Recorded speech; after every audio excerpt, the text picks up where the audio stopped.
Hi, hi class. I am going to just do a brief video here on computing the balances in T accounts or general ledger balances for specific accounts. So they often call them T accounts because they're like a T. You can kind of see our T here.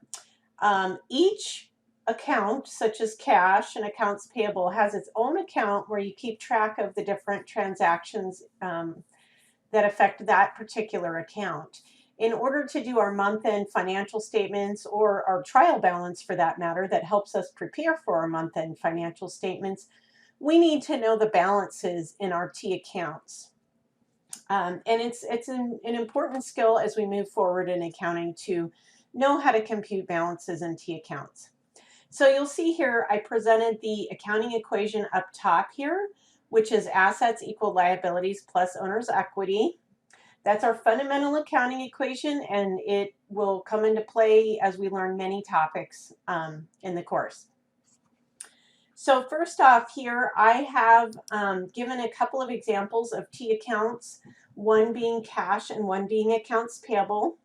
I put them under their appropriate classification.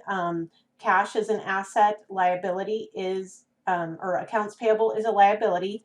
Again, why it's important to become familiar with how to classify accounts. Is this an asset? Is this a liability? Is this an equity account?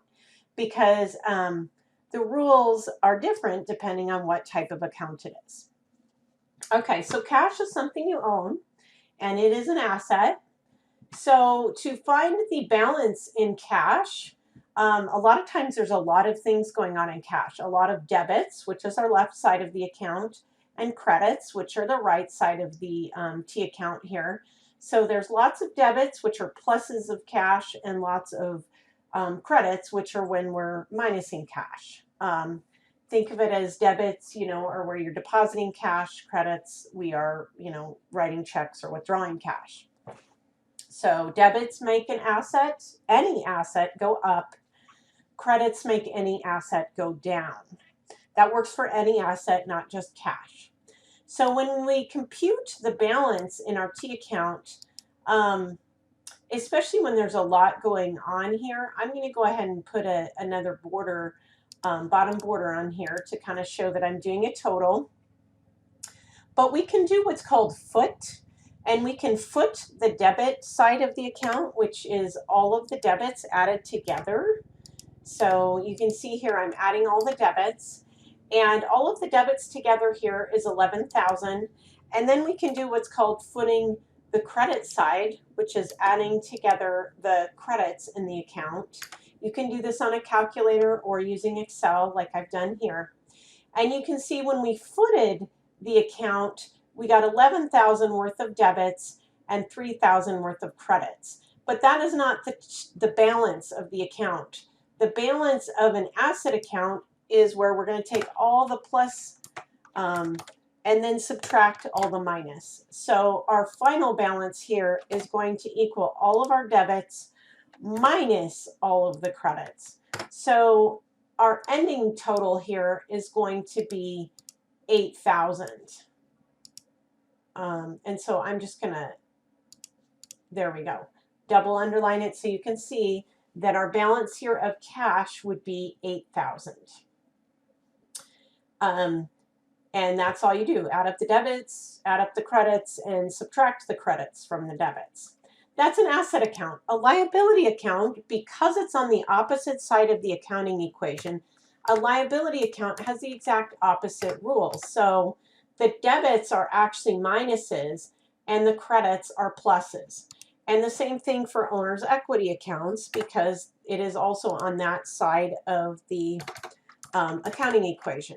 So the debits would be minuses and the credits would be pluses. Okay, so I'm just going to do a liability example because owner's equity accounts would work the same as a liability. And what I'm going to do here is I'm going to do what's called footing, and I'm going to foot the account, and I'm going to add all of the debits, which is only 2 of them here, because accounts payable tends to maybe have a little bit less transactions than cash might have. And then you can see on the other side, we also have 3,000. In order to compute the final balance of this, we're going to follow the same rule we just did, other than keep in mind our negatives are on the debit side and positives are on the credit side. So you can do the same thing. You can net them together, and the balance always goes on the positive side. So that's kind of what you want to keep in mind. So in this case, it's kind of interesting because it's a zero balance. But in this case, we would add everything together. That's the credit side. And then we would minus the debit side, because that's our minuses, and we would get to 0. There we go. And so that's our final balance. But again, it works the same. The positive, and then you subtract the negative.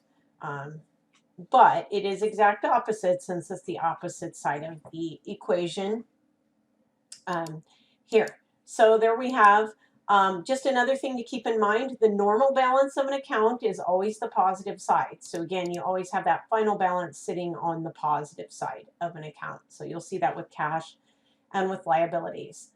And so I'm hoping this is helpful in helping you learn how to calculate the balances of T accounts.